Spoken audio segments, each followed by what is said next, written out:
you've spent so long of your life, and I've spent a lot of my life, really in this cauldron of passion and truth that is Rumi's poetry. And it is inspired by a relationship. It wasn't inspired by just a series of visions or meditation practices, or it was inspired by the brilliant, ferocious intensity of a real human relationship, which makes it unique in mystical terms. There are great mystical poets who write about their relationship with Krishna or Jesus, but there is no body, certainly not a body as grand as this, of poetry that comes out of two people's ecstatic communion. This is a revolution. So we have to ask ourselves, and I know you and I have talked about this so often, what kind of love is this love that they knew together? What is it really? And what is it for you now, this moment in your life, meditating on it and living in it for so long? What's this love between Shams and Rumi? I keep thinking, if I could take in the truth of one of these lines of Rumi or Shams, that it would, and really live it, that it would change my life in a way that I have no idea how it would happen. I don't think I've done that yet. You know, I'm getting here towards the end. But I don't know. Maybe I have. I don't know, but I don't know. I just don't know.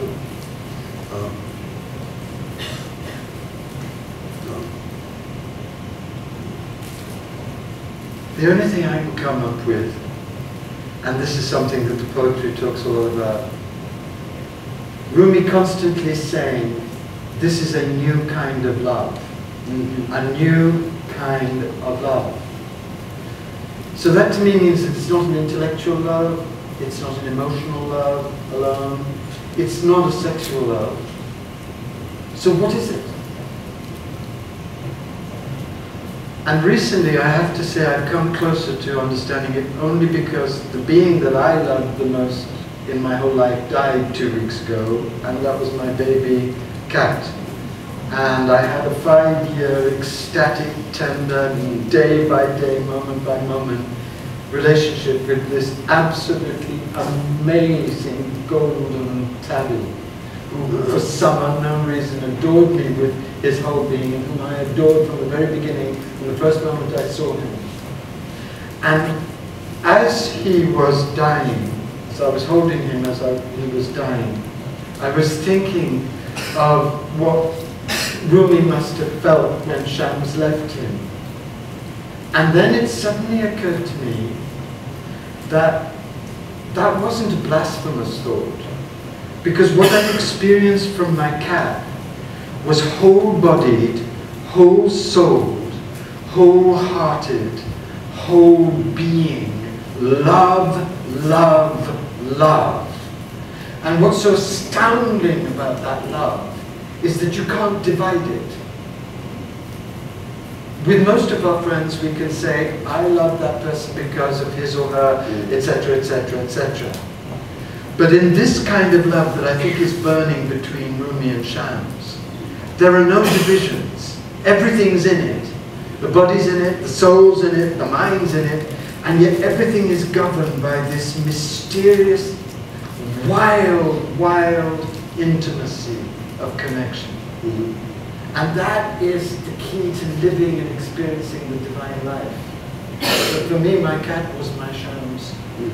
And that gave me, in his leaving, that shattering knowledge of what true, real, divine human love, divine animal love is. And if you could imagine loving, I think great friends have this over many years. We come to love each other for everything about each other, the raggedness, the strangeness, the poignancy, the body, the mind, the heart, the achievement, everything. But animals have a particular gift for it. And it seems to me that there was something completely feral about Shams, that he was called a lion very often by Rumi, sometimes a black lion. And when Topaz was dying, I felt Shams' lionhood in a way that I never had before. Shams was dangerous because he wasn't polite and tamped down and tamed. He was like a lion, he was gorgeous and powerful and able to be completely integrated in the way he was and moved. And I think that's what woke Rumi up to what he could be, if only he could get rid of the pretty mirrors in which he saw his dazzling face and actually love with his whole mind, his whole heart, his whole body, another human being with infinite reverence. That was his door into this new kind of love. Does that make any sense to you? Yeah, we don't talk about that enough. How animals and our love for animals is a deep, deep theological truth. It's an initiation. Yeah. It's an opening. Yeah. Well, it was so strange because actually in my relationship with Topaz, which is so strange to be talking about this, but I know you will understand, is that we would spend hours doing what Rumi and Shams did, which was the gazing, the Sufi gazing. And it's a very extraordinary experience to spend hours with another being, gazing with rapturous, tender love into their eyes and receiving that divine rapture back, that gaze that looks at you as if you're the most astonishing, beautiful thing in the world, and whom you look at like that. And it gave me an insight into what that practice really was about. It was about that, receiving from the other that glorious torrent of tender acknowledgement, rapture, whole being rapture. I agree. Yeah.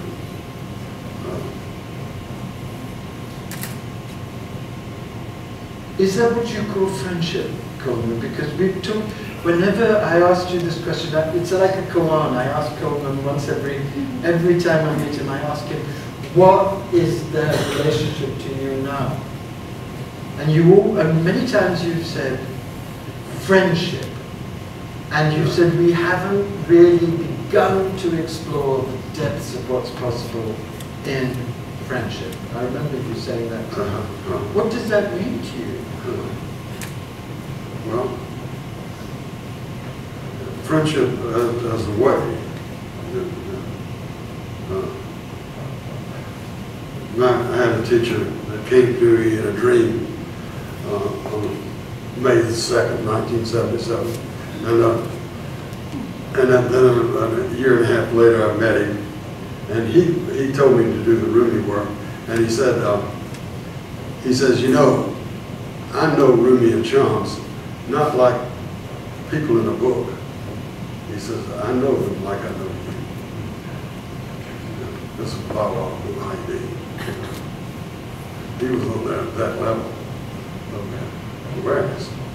And I don't think I said anything. I just,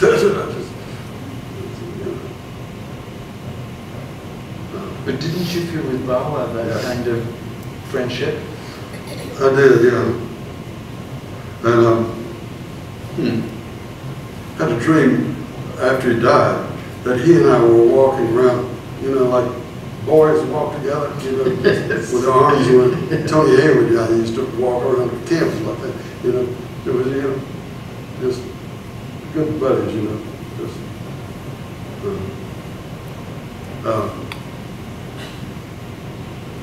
These bits and pieces of Shams's conversations with Rumi that have come down to us and that I made this selection of. We don't know how they just existed as a kind of a ragged assemblage. I think the disciples took notes in Shams's wild lectures, didn't they? Yeah. And they collected together. Evidently it was just piles of these bits and pieces of, you know, Persian, you know.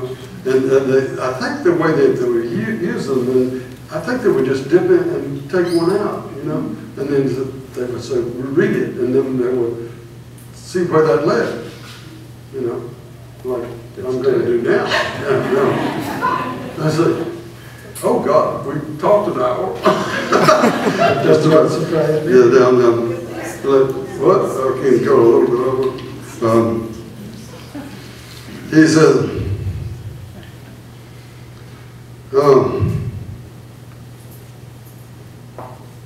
what does pre-eternity mean to you? What is your origin, the source? What is spirit? Spend your life finding out your own state. Those other mysteries will come clear. God is depth, and you fool, you are also deep. That same depth is in you. Don't worry about terminology, pre-existence, the original face, spirit, soul. Search within yourself. The great mystery is there. Everyone talks about Gnosticism and dervishes. Those are just words. I want someone with a pulse. A living friend.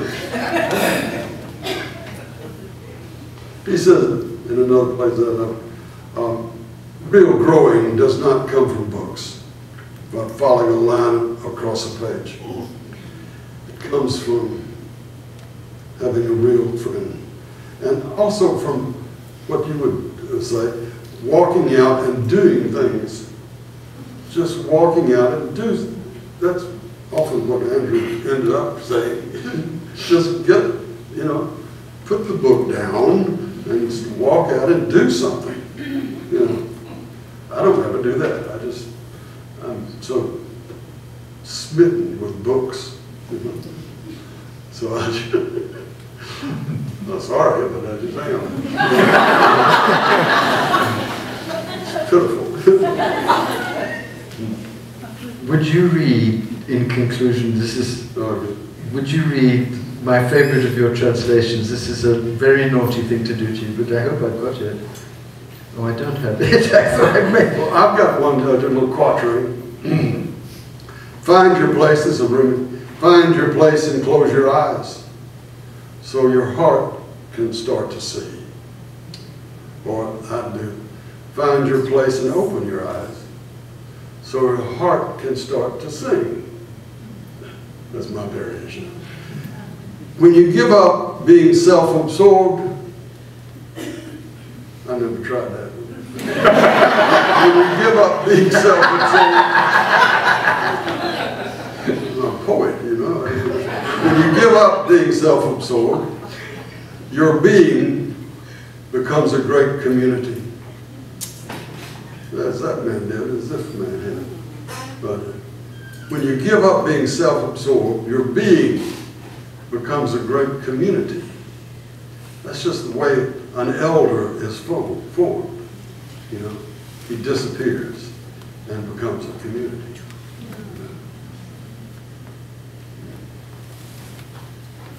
Thank you.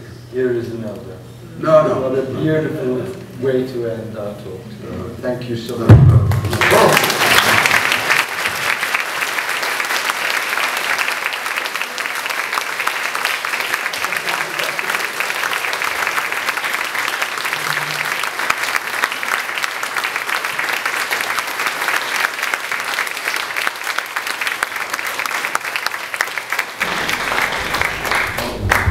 Thank you so much, Andrew and Coleman. Thank you.